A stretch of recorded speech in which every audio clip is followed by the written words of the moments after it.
இயேசுவில் எனக்கு பிரியமான சகோதர சகோதரிகளே, இன்று நவம்பர் 1ஆம் நாள் நம் தாயாம் திரு அவையானது அனைத்து புனிதர்களின் விழாவை கொண்டாடுகிறது.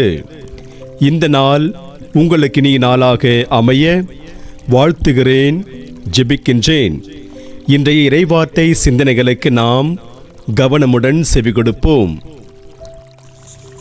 முதல் வாசகம் திருத்தூதர் யோவான் எழுதிய திருவெளிப்பாட்டிலிருந்து வாசகம்.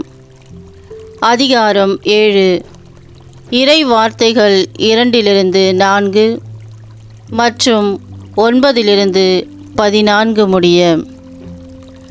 கதிரவன் எழும் திசையிலிருந்து மற்றொரு வானதூதர் எழுந்து வர கண்டேன். வாழும் கடவுளின் முத்திரை அவரிடம் இருந்தது. நிலத்தையும் கடலையும் அழிக்க அதிகாரம் பெற்றிருந்த அந்த 4 வானதூதர்களையும் அவர் உரத்த குரலில் அழைத்து, எங்கள் கடவுளுடைய பணியாளர்களின் நெற்றியில் நாங்கள் முத்திரையிடும் வரை நிலத்தையோ கடலையோ மரத்தையோ அழிக்க வேண்டாம் என்று அவர்களிடம் கூறினார். முத்திரையிடப்பட்டவர்களின் எண்ணிக்கை பற்றி சொல்ல கேட்டேன். இஸ்ரேல் மக்களின் குலங்கள் அனைத்திலும் முத்திரையிடப்பட்டவர்கள் 1,44,000. இதன் பின் யாராலும் எண்ணிக்கையிட முடியாத பெரும் திரளான மக்களை கண்டேன். அவர்கள் எல்லா நாட்டையும் குலத்தையும் மக்கள் இனத்தையும் மொழியையும் சார்ந்தவர்கள். அரியணைக்கும் ஆட்டுக்குட்டிக்கும் முன்பாக நின்று கொண்டிருந்தார்கள். வெண்மையான தொங்கலாடை அணிந்தவர்களாய் கையில் குருத்தோலைகளை பிடித்திருந்தார்கள். அவர்கள் அரியணையில் வீற்றிருக்கும் எங்கள் கடவுளிடமிருந்தும் ஆட்டுக்குட்டியிடமிருந்துமே மீட்பு வருகிறது என்று உரத்த குரலில் பாடினார்கள். அப்போது வானதூதர்கள் அனைவரும் அரியணையும் மூப்பர்களையும் 4 உயிர்களையும் சூழ்ந்து நின்று கொண்டிருந்தார்கள். பின் அரியணை முன் முகம் குப்பர விழுந்து கடவுளை வணங்கினார்கள். ஆமேன். புகழ்ச்சியும் பெருமையும் ஞானமும் நன்றியும் மாண்பும் வல்லமையும் வலிமையும் எங்கள் கடவுளுக்கே என்றென்றும் உரியன. ஆமேன் என்று பாடினார்கள். மூப்பர்களுள் ஒருவர், வெண்மையான தொங்கலாடை அணிந்துள்ள இவர்கள் யார்?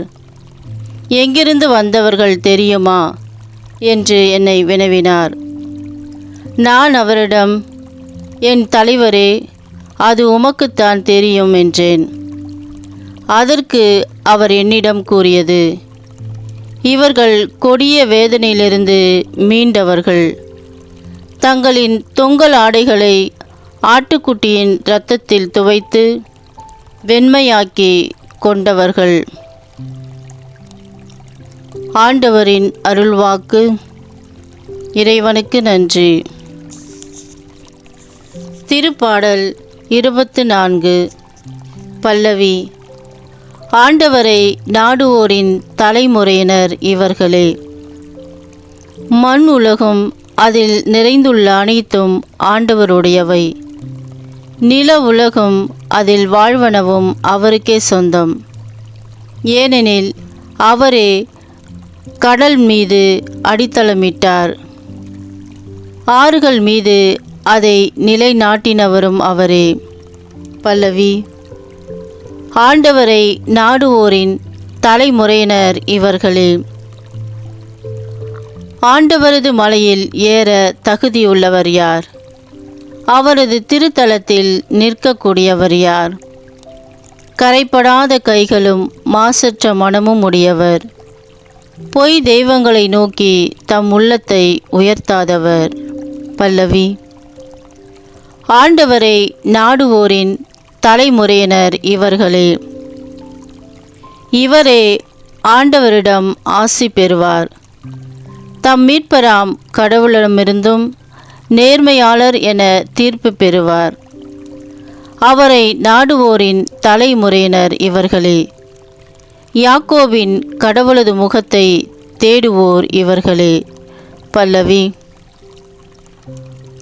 ஆண்டவரை நாடுவோரின் தலைமுறையினர் இவர்களே. இரண்டாம் வாசகம். திருத்தூதர் யோவான் எழுதிய முதல் திருமுகத்திலிருந்து வாசகம். அதிகாரம் 3. இறை வார்த்தைகள் 1-3 முடிய.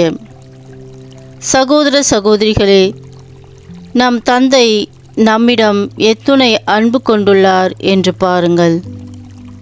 நாம் கடவுளின் மக்கள் என அழைக்கப்படுகிறோம். கடவுளின் மக்களாகவே இருக்கிறோம். உலகம் அவரை அறிந்து கொள்ளாததால்தான் நம்மையும் அறிந்து கொள்ளவில்லை. என் அன்பார்ந்தவர்களே, இப்போது நாம் கடவுளின் பிள்ளைகளாயிருக்கிறோம்.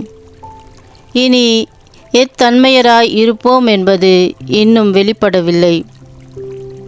ஆனால் அவர் தோன்றும்போது நாமும் அவரைப் போல் இருப்போம். ஏனெனில் அவர் இருப்பது போல் அவரை காண்போம்.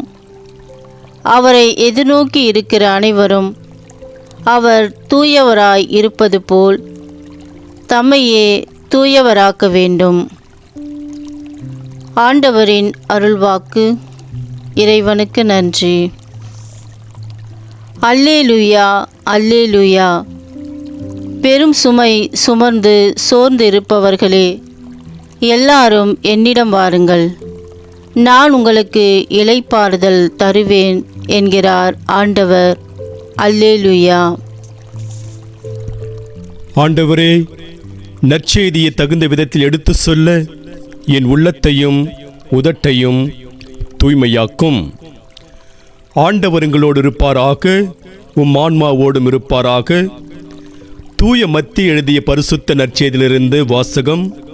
ஆண்டவரே, மாட்சி உமக்கே. மத்திய நற்செய்தி அதிகாரம் 5 இறை வார்த்தைகள் 1-12 முடிய. அக்காலத்தில் இயேசு மக்கள் கூட்டத்தைக் கண்டு மலை மீது ஏறி அமர அவருடைய சீடர் அவர் அருகே வந்தனர். அவர் திருவாய் மலர்ந்து கற்பித்தவை. ஏழையரின் உள்ளத்தோர் பேறு பெற்றோர், ஏனெனில் விண்ணரசு அவர்களுக்கு உரியது. துயருறுவோர் பேறு பெற்றோர், ஏனெனில் அவர்கள் ஆறுதல் பெறுவர். கனிவுடையோர் பேறு பெற்றோர், ஏனெனில் அவர்கள் நாட்டை உரிமை சொத்தாக்கிக் கொள்வர். நீதி நிலைநாட்டும் வேட்கை கொண்டோர் பேறு பெற்றோர், ஏனெனில் அவர்கள் நிறைவு பெறுவர். இரக்கமுடையோர் பேறு பெற்றோர், ஏனெனில் அவர்கள் இரக்கம் பெறுவர். தூய்மையான உள்ளத்தோர் பேறு பெற்றோர், ஏனெனில் அவர்கள் கடவுளை காண்பர். அமைதி ஏற்படுத்துவோர் பேறு பெற்றோர், ஏனெனில் அவர்கள் கடவுளின் மக்கள் என அழைக்கப்படுவர். நீதியின் பொருட்டு துன்புறுத்தப்படுவோர் பேறு பெற்றோர், ஏனெனில் விண்ணரசு அவர்களுக்குரியது. என் பொருட்டு மக்கள் உங்களை இகழ்ந்து துன்புறுத்தி உங்களை பற்றி இல்லாதவை பொல்லாதவையெல்லாம் சொல்லும்போது நீங்கள் பேறு பெற்றவர்களே, மகிழ்ந்து பேறு வகை கொள்ளுங்கள். ஏனெனில் விண்ணுலகில் உங்களுக்கு கிடைக்கும் கைமாறு மிகுதியாகும். ஆண்டவரின் அருள்வாக்கு. கிறிஸ்துவே உமக்கு புகழ். நற்செய்தி வாக்கினால் என்னுடைய பாவங்கள் அகல்வதாக. ஆமென். எப்பொழுதும் ஏதாவது ஒரு கேள்வியை தன் அப்பாவிடம் கேட்டுக்கொண்டிருக்கும் சிறுவன் ஒருவன் ஒரு ஞாயிற்றுக்கிழமை காலையில் அப்பாவுடன் திருப்பலிக்கு செல்லும் பொழுது, அப்பா, புனிதர்கள் என்றால் யார் என்றான். தன் மகன் கேட்ட கேள்விக்கு தந்தை உடனடியாக பதிலளிக்கவில்லை. பங்கு கோவிலை அடைந்ததும் மகனை கூட்டிக் கொண்டு உள்ளே நுழைந்த தந்தை கண்ணாடி ஜன்னல்களில் வரையப்பட்டிருந்த புனிதர்களின் திருவுருவங்களை காட்டி, இவர்கள்தான் புனிதர்கள் என்றார். அவர் இவ்வாறு சொன்னபொழுது காலை கதிரவன் கண்ணாடி ஜன்னலில் பட்டு கோவில் எங்கும் பிரதிபலித்துக் கொண்டிருந்தது. அதை பார்த்துவிட்டு மகன் தன் அப்பாவிடம், புனிதர்கள் என்றால் யார் என்று எனக்கு இப்பொழுது நன்றாக புரிகிறது. கடவுளை தங்கள் வழியாக பிரதிபலிக்கின்றவர்களே புனிதர்கள் என்றான். தன் மகன் இப்படி அறிவுபூர்வமாக பேசுவதை கேட்டு பெரிதும் மகிழ்ந்த அந்த தந்தை அவனை உச்சி முகர்ந்து முத்தமிட்டார். இறைவனை பிரதிபலிக்கின்ற யாவருமே புனிதர்கள் என்று அந்த சிறுவன் தன் அப்பாவிடம் சொன்ன பதில், புனிதர்கள் என்றால் யார் என்பதற்கு சொல்லப்பட்ட மிக தெளிவான விளக்கம் என்றே சொல்லலாம். இன்று நம் தாயாம் திரு அவையானது புனிதர் அனைவரின் விழாவை கொண்டாடி மகிழ்கிறது. இந்த நல்ல நாளில் இன்று நாம் வாசிக்க கேட்ட இறைவார்த்தை நமக்கு என்ன செய்தியை கொடுக்கிறது என்பதை பற்றி சிந்தித்து பார்ப்போம். புனிதர்களின் உறவு ஒன்றிப்பை நம்புகிறேன் என்று அறிக்கையிடுகின்ற நாம், திருத்தந்தை 4ஆம் கிரகோரி கிபி 837ஆம் ஆண்டு புனிதர் அனைவர் விழாவை உலகம் முழுவதும் கொண்டாட பணித்த நாளிலிருந்தே இவ்விழாவை கொண்டாடி வாழ்கின்றோம்.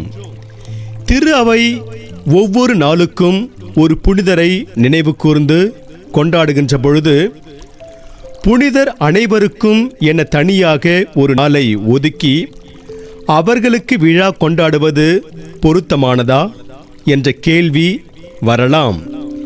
இதற்கு 2 பதில்கள் இருக்கிறது. ஒன்று, ஓர் ஆண்டில் வருகின்ற 365 அல்லது 366 புனிதர்கள் போக எத்தனையோ பேர் கடவுளை தங்களுடைய வாழ்வாலும் வார்த்தையாலும் பிரதிபலிக்கிறார்கள் என்று திருவெளிப்பாடு புத்தகத்தில் 8ஆம் அதிகாரம் 9இல் பார்க்கிறோம். அவர்கள் அனைவரையும் நினைவு கூர்வதற்காக இந்த புனிதர் அனைவர் விழா கொண்டாடப்படுகிறது. 2, புனிதர்கள் அனைவரும் விண்ணகத்தில் இறைவனின் திருமுன் நமக்காக பரிந்து பேசிக் கொண்டிருக்கிறார்கள். அப்படிப்பட்டவர்களை நன்றியோடு நினைவு கூர்வதாகவும் அவர்களுடைய முன்மாதிரியை பின்பற்றி நாம் நடப்பதற்காகவும் இவ்விழா கொண்டாடப்படுகிறது. திரு அவையால் புனிதர்கள் என அங்கீகரிக்கப்பட்ட கடவுளை தங்கள் வாழ்வாலும் வார்த்தையாலும் பிரதிபலிக்கும் திரு அவையால் புனிதர்கள் என அங்கீகரிக்கப்படாமல் இருக்கின்ற யாவரும் கடவுளின் மக்களாக இருக்கின்றார்கள் என்று இன்றைய 2ஆம் வாசகத்தில் தூய யோவான் எடுத்து கூறுகிறார்.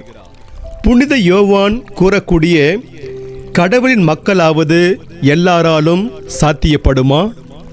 அந்த நிலையை அடைய ஒருவர் என்ன செய்ய வேண்டும் என்பன குறித்து நாம் தொடர்ந்து சிந்தித்து பார்ப்போம். கடவுளின் மக்களாவது அல்லது புனிதராவது ஒரு சிலரால் தான் முடியுமா என்றால் நிச்சயமாக இல்லை என்று சொல்லிவிடலாம். ஏனென்றால் திருவெளிப்பாடு நூலிலிருந்து எடுக்கப்பட்ட இன்றைய முதல் வாசகத்தில் எல்லா நாட்டையும் குலத்தையும் மக்கள் இனத்தையும் சார்ந்த யாராலும் எண்ணிக்கையிட முடியாதவர்கள் அரியணைக்கும் ஆட்டுக்குட்டிக்கும் முன்பாக நின்று கொண்டிருந்ததை தான் கண்டதாக தூய யோவான் கூறுகிறார். எல்லா நாட்டையும் குலத்தையும் மக்கள் இனத்தையும் சார்ந்தவர்கள் விண்ணகத்தில் இருந்தார்கள் எனில் எல்லாராலும் மக்களின் மக்களாக புனிதர்களாக முடியும் என்பதுதான் உண்மை. இன்னும் சொல்லப்போனால் மண்ணகத்தில்தான் பாகுபாடும் வேறுபாடும் வேற்றுமையும் இருக்குமே ஒழிய விண்ணகத்தில் பாகுபாடு இருக்காது. அதனால் எல்லாரும் கடவுளின் மக்களாக புனிதர்களாக முடியும். இதையே புனித அகஸ்தின் கிறிஸ்துவை பின்பற்றி தூய்மையாக எத்தனையோ ஆண்களும் பெண்களும் வாழ்ந்திருக்க நான் ஏன் வாழக்கூடாது என்பார். அப்படியெனில் நாம் ஒவ்வொருவரும் கடவுளின் மக்களாக புனிதர்களாக மாற முடியும். இந்த நிலையை நாம் அடைவதற்கு உதவியாக இருப்பவைதான் நற்செய்தியில் இயேசு சொல்லக்கூடிய 8 விதமான பேறுகள்.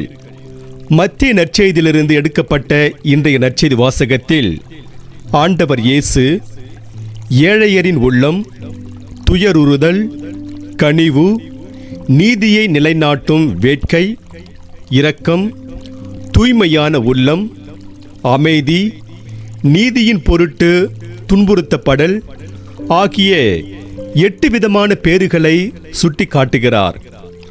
இதற்கு விளக்கம் அளிக்கின்ற பொழுது முன்னாள் திருத்தந்தை 16ஆம் பெனடிக்ட் மலைப்பொழிவில் இடம்பெறுகின்ற 8 விதமான பேறுகளும் இயேசுவிடத்தில் இருப்பவை.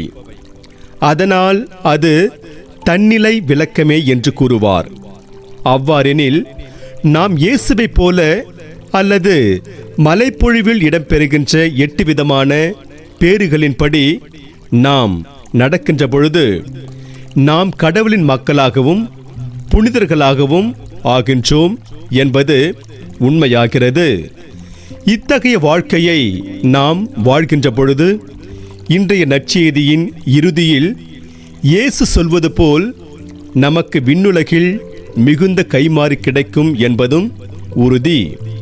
ஆதலால் இறையேசில் பிரியமான சகோதர சகோதரிகளே, நாம் எத்தனையோ பேர் தங்களுடைய வாழ்வாலும் வார்த்தையாலும் கடவுளை பிரதிபலித்து புனிதர்களாகியிருக்கும் பொழுது நம்மால் புனிதர்களாக முடியும் என்ற நம்பிக்கையோடு இயேசுவின் முன்மாதிரியை பின்பற்றி கடவுளின் மக்களாக புனிதர்களாக வாழ முயற்சி செய்வோம். இன்று நமக்கு கொடுக்கப்படுகின்ற இறை சிந்தனையாக, கடவுளின் பார்வையில் எதுவும் சிறியதும் அல்ல, யாரும் சிறியவரும் அல்ல, எல்லாருமே விலையேற பெற்றவர்கள். அதனால் நாம் செய்யக்கூடிய ஒவ்வொன்றையும் அன்போடு செய்வோம் என்பார் குழந்தை இயேசுவின் புனித தெரேசா. ஆகையால் நாம் செய்யக்கூடிய எந்த ஒரு செயலையும் அன்போடு செய்து கடவுளின் பார்வையில் விலையேற பெற்றவர்கள் புனிதர்களாய் ஆவோம். அதன் வழியாக இறையருளை நிறைவாக பெறுவோம். இறைவன் உங்கள் அனைவரையும் நிறைவாக ஆசீர்வதிப்பாராக. ஆமென்.